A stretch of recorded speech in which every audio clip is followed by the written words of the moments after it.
अस्सलाम वालेकुम एवरीवन। आज एक बहुत इंपॉर्टेंट टॉपिक, आई थिंक एक बहुत सेंसिटिव टॉपिक के बारे में बात करूंगा। May be it's on my friends demand, और आई थिंक कि ये इतना सेंसिटिव और इतना इंपॉर्टेंट है पाकिस्तान क्रिकेट के लिए कि हमें इसके बारे में बात करनी चाहिए। मैं टॉपिक तो आपने देख लिया है कि माई टेक ऑन फिक्सर्स और स्पॉट फिक्सिंग, मैच फिक्सिंग। मैं इसमें किसी दूसरे के बारे में बात नहीं करूंगा कि कोई कैसे सोचता है। मैं सिर्फ अपना बताऊंगा कि मैं इसके बारे में क्या सोचता हूँ और ये असल में है क्या। First of all, if we look, what is spot fixing? In cricket, match fixing occurs as a match is played to a completely or partially predetermined result, violating the rules of the game and often the law. In particular, players have been approached by the bookmakers and bribed to throw matches or aspects of matches such as the toss or provide other essential information.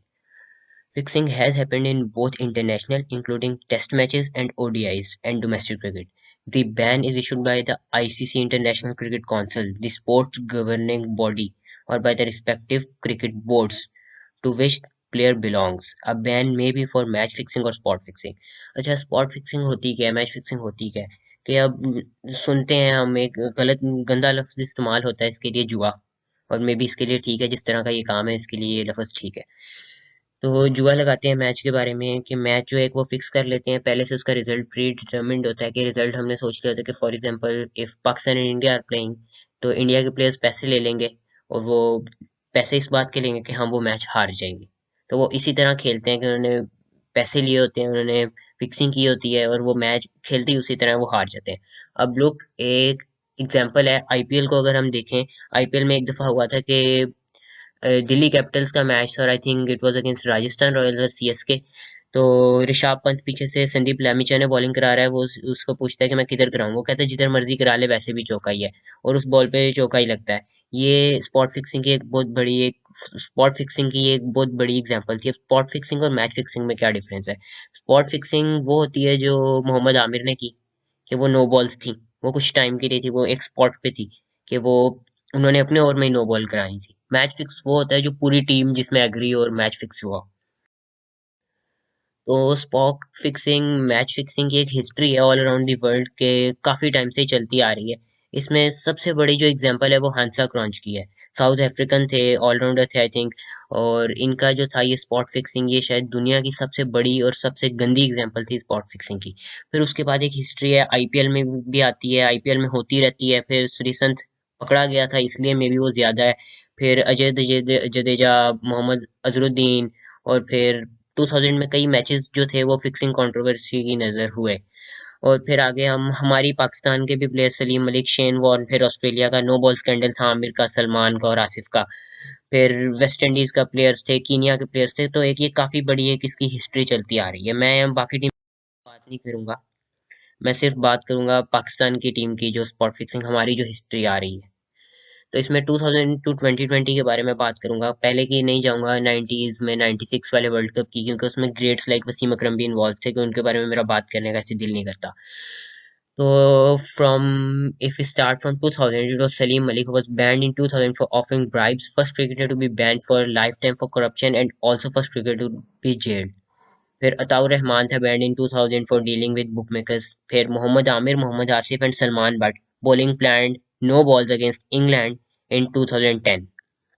Sharjeel Khan banned in 2017 for spot fixing charges in Pakistan super league. फिर Umar Akmal he got banned for all cricket forms in April 2020 for failing to report the corrupt approaches.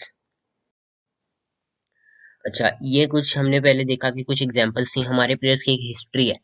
तो आजकल जो ज्यादा बात हो रही है, जिसके लिए मैंने समझा कि वीडियो बनानी जरूरी है, it is Mohammad Amir, Sharjeel Khan, Salman Butt and Asif Ali वाली जो है। तो इसमें ज्यादा बात आमिर की हो रही है और मे बी शर्जील की। सलमान और आसिफ को तो हम भूल ही गए, मैं वी फॉरगॉटन दोस जेम्स। तो फिर अगर हम देखें आमिर को, देखें आमिर के नो बॉल स्कैंडल था, उसके साथ सलमान और मोहम्मद आसिफ भी थे। ये मैं आपको बताता हूँ था क्या, कि इंग्लैंड के खिलाफ हमारी सीरीज थी एंड अल्हम्दुलिल्लाह पाकिस्तान वाज माशाल्लाह one of the great sides eight that time. हमारी टेस्ट टीम बहुत अच्छी थी, ऑस्ट्रेलिया में हम खेल के आए थे, उधर भी हमने अच्छा खेला था। Asif and Salman were dominating the world. Aamir नया बॉलर आया था, अच्छा स्पेल करा रहा था, तो ये भी था कि छाया हुआ था उस टाइम पे। तो आमिर ने, सलमान ने एंड आसिफ ने, Salman Butt was the captain at that time, फिर Asif and Aamir were our key bowlers.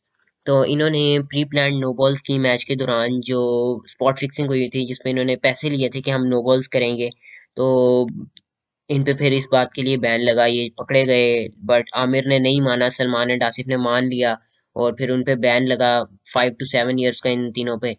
तो वो बाद में कुछ का बैन ओवरटर्न हो गया, कुछ का वैसे ही लगा रहा। तो अब तो सारों का खैर एलिजिबल हैं खेलने के लिए वापस। तो इसमें था ऐसे कि आमिर ने नो बॉल्स कराई, आमिर ने नाम माना पहले, फिर काफी टाइम बाद जब इस पे बिल्कुल कोर्ट्स ने इसको ऑर्डर दे दिया, फुली ये बात साबित हो गई, फिर आमिर मान गया। तो फिर क्या किया कि पीसीबी ने इसका जो था, इसके ऊपर जो बैन था वो अपलिफ्ट कर दिया। तो आमिर के साथ ये हुआ। अब सलमान एंड आसिफ ये एक ही एक स्कैंडल है।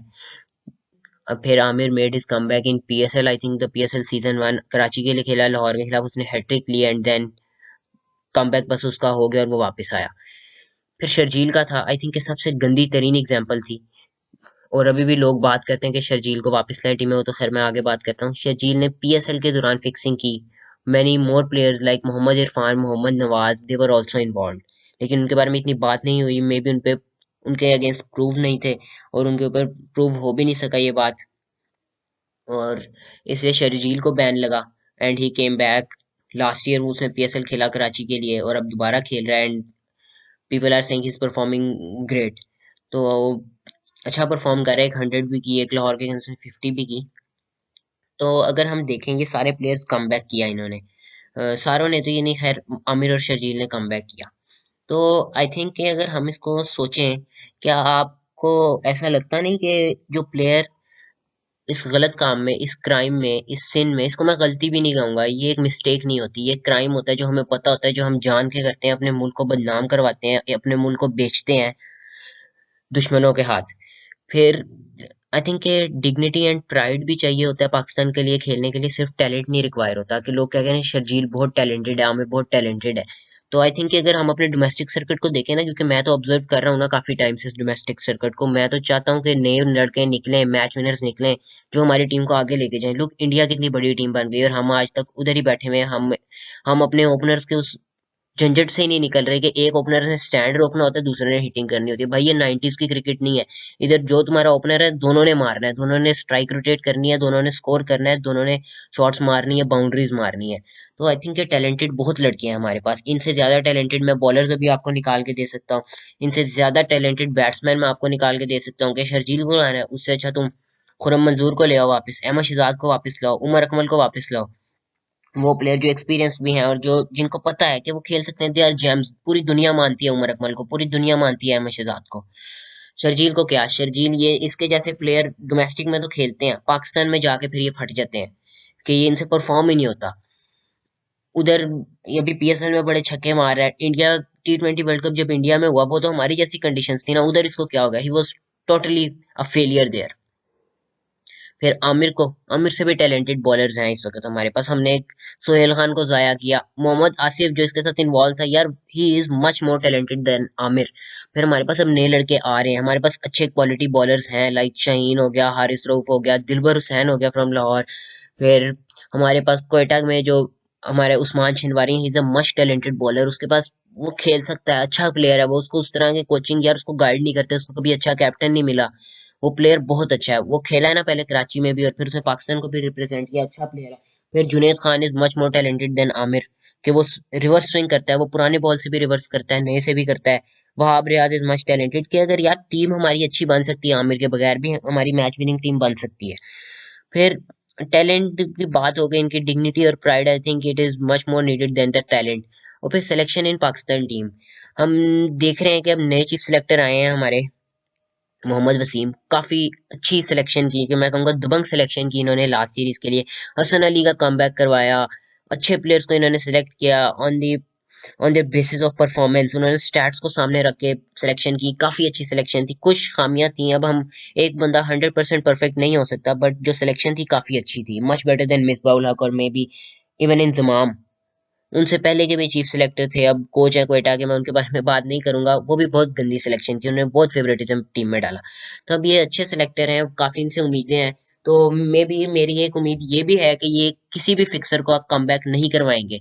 और आई थिंक अगर कमबैक करवा भी दें तो मैं सिलेक्टर को ब्लेम नहीं करूंगा, टू बी ऑनेस्ट। पीसीबी को इस बात का एक लॉ बना देना चाहिए कि जो प्लेयर फिक्सिंग करेगा उसको फांसी दे दें, उसको हैंग टू डेथ कर दें।